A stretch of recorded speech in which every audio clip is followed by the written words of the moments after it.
Yo, what's up guys? In this video, I'm going to tell you the ultimate guide to being healthy and being fit and looking great and all that stuff, all right? Now, before we get started, this is not like how to get fit in like 15 minutes a day or how to like keep your day job and be fit.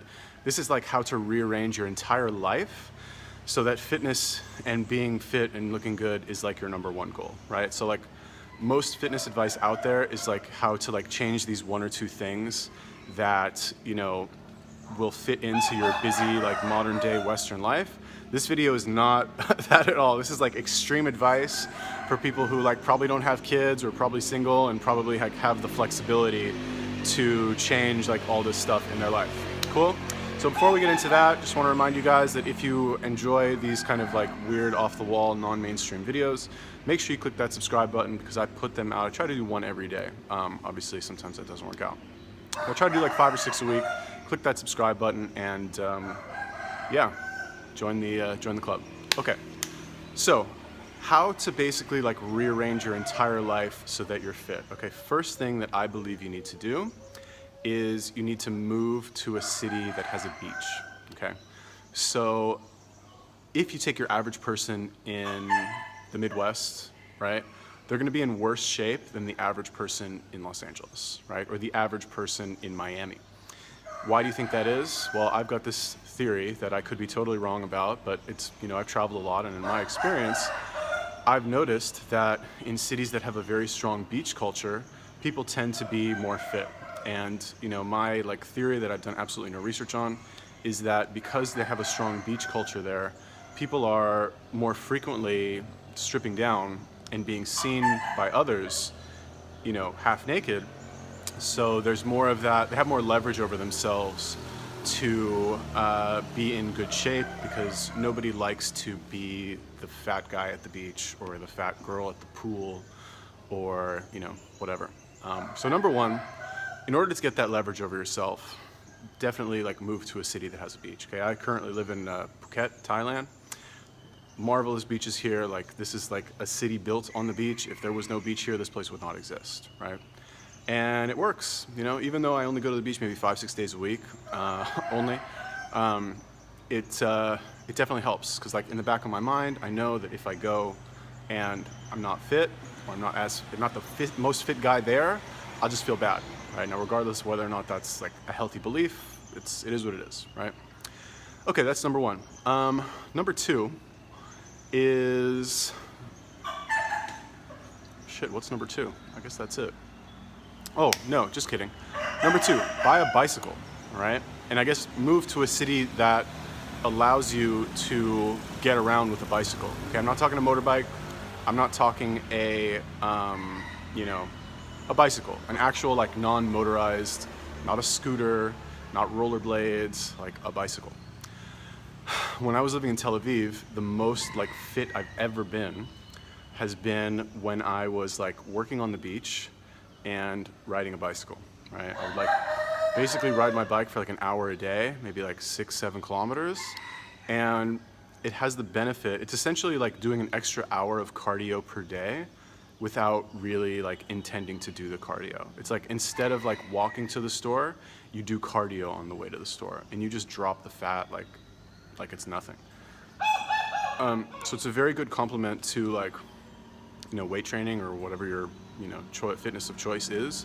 Plus like when you lean forward on the bike, when you're like leaning forward like this, it like really builds your shoulders. So it helps to give you like a wider shoulders and like more developed delts also.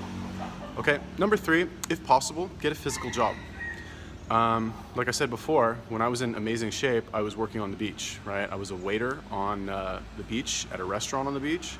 And my day would involve carrying trays, right? When you carry a tray, you carry it like this. So like you're working your upper body, you're working your core, and you're walking on sand.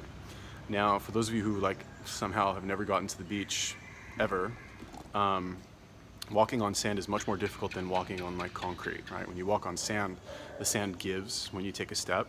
So it's almost like you have to expend twice as much energy to walk when you walk on sand So, you know, it's better for your calves, it's better for your legs. I'm sure like there's some stabilizer muscles in there that are like getting worked somehow.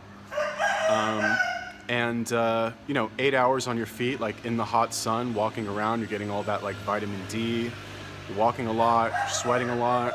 If you're able to like work out as you're doing that, forget about it, you're gonna be jacked. Okay, so number 4, I would say start working out with kettlebells, right? Basically buy a set of kettlebells, okay? Now, the reason kettlebells are good when it comes to training is because most of the exercises that are done with kettlebells are what are called Olympic lifts, okay? Now, Olympic lifts are essentially lifts that they compete for in the Olympics that are designed to measure how much weight one person can lift in one repetition. Okay, now this is different than like bodybuilding where you do 10, you know, 3 sets of 10 bicep curls, 3 sets of 10, whatever, bench press.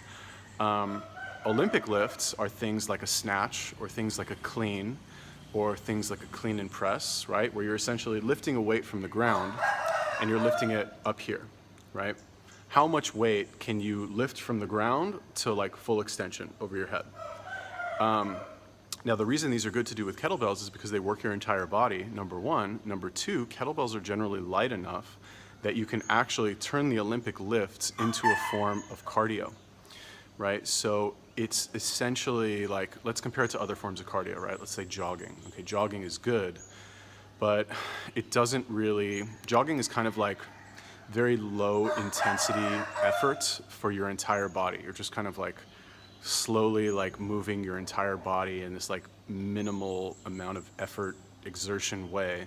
Whereas if you're doing a snatch, it requires like a very quick burst of energy to get the weight from the ground to above your head, and you're going to build more muscle quickly that way. And when you do 20 snatches in a row per arm, followed by 20 cleans and 20 swings and 20 high pulls and 20 thrusters, you know, all of a sudden one set has turned into 200 reps, which is going to take you, you know, 5 or 10 minutes. And during those 200 reps, you're hitting more muscles than you would by running or on the recumbent bike. You're just basically able to shape your body in a way that's going to be more aesthetically pleasing and also more athletic looking than you would if you were just running or doing some lame kind of cardio or even just like bodybuilding weight training, right? Because most bodybuilding routines, they'll focus on 1 or 2 muscle groups and they'll hit those muscle groups really hard, which is great, but if you're not able to devote your entire life to bodybuilding, there's a chance that you're going to develop some sort of imbalance and your arms are going to be a little too big, or your shoulders are going to be a little too big, or your legs or whatever, just because, you know, you're going to miss a day of training here and there. And most people are going to have some kind of like predisposition to being stronger in a certain area than others anyway, right? So the easy way to think of it is that when you work out with kettlebells, it takes kind of all of that mental processing of the routine out of the equation, because you're able to just do these 5 exercises, let's say, that are going to hit pretty much all of your muscle groups more or less evenly, you know, with all of them combined. So you know, like, all right, I don't need to like pick these 4 exercises for each single body part and then change them 6 weeks later to something else that's completely different, that's also sufficiently different than all of the other exercises that I did for these other body parts, right? It starts to get a little confusing. You can really just stick to the same like 5 or 6 exercises for kettlebells and you'll build like a very athletic, like warrior looking body in probably a shorter amount of time per workout than it would take you if you were just doing weight training. So I know that's maybe like a little bit of a convoluted explanation.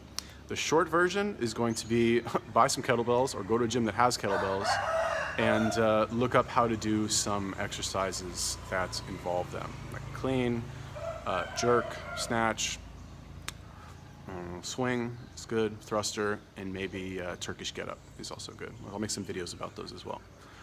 All right, so what do we have? We have move to the beach, we have get a bicycle, we have do kettlebells. Oh, number 4, I made a video about this before.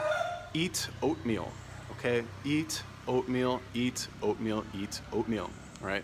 This is like hands down the best food for weight loss. Like, I don't care who you are, I don't care what you look like, I don't care what your routine is.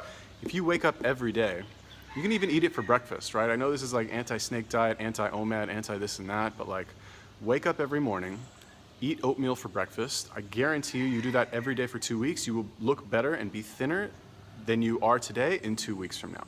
I don't know what it is, right? I don't know if it's the fiber, I don't know if it's like the slow burning carbs or whatever, but if you take some oats and you mix some water with it and you put it in the microwave and you eat that, you're gonna look very good, very quick. Now, I did get like some comments on my last oatmeal video. They say like, what about the anti-nutrients in oats? So regarding stuff like that, I have read that as well about the phytates and how they're like, there's lots of them in oats. In my experience though, I don't eat them and I think, oh, these anti-nutrients are like really hurting me, I'm not like disagreeing with the science, but like practically speaking, like, do I feel any sort of negative effect? Am I like, oh wow, I really feel those anti-nutrients today? Like, no, I don't. So again, like, I would say consider the science, of course, but try it anyway and see if it works for you, right? And actually works for you, not like, quote unquote, oh, it works for me, but you're just like rationalizing some sort of unhealthy behavior, right? If when I ate oatmeal, I didn't feel like I had more energy and I lost weight, I wouldn't say eat oatmeal, right? And I guess that's my last point, is that you need to consider the practical benefits of whatever you're doing, right? All of the examples that I gave you just now are practical examples, right? I'm not saying get a bicycle because there was some scientific study that said bicycles, make you live longer or make you, no, I got a bicycle, I rode it around, I lost weight, I looked great, so I'm saying get a bicycle, I worked out with kettlebells for a long time, I looked great, I felt great, I was like really strong, so I'm saying use kettlebells, right? Just use your brain and try it. If it works for you, keep doing it. If it doesn't work for you, stop doing it. Cool, so that's my ultimate guide to getting in shape. What is it now? It's move to the beach, get a bicycle, work out with kettlebells, and eat oatmeal. I guess that's pretty it. It's not really so ultimate now that I think about it. Cool. Yeah, anyway, if you guys have any questions, ask me in the comment section. If you guys want to see more videos like this about fairly non-mainstream health advice, make sure you subscribe to my channel. I'll try to put out videos like this as often as possible. Peace.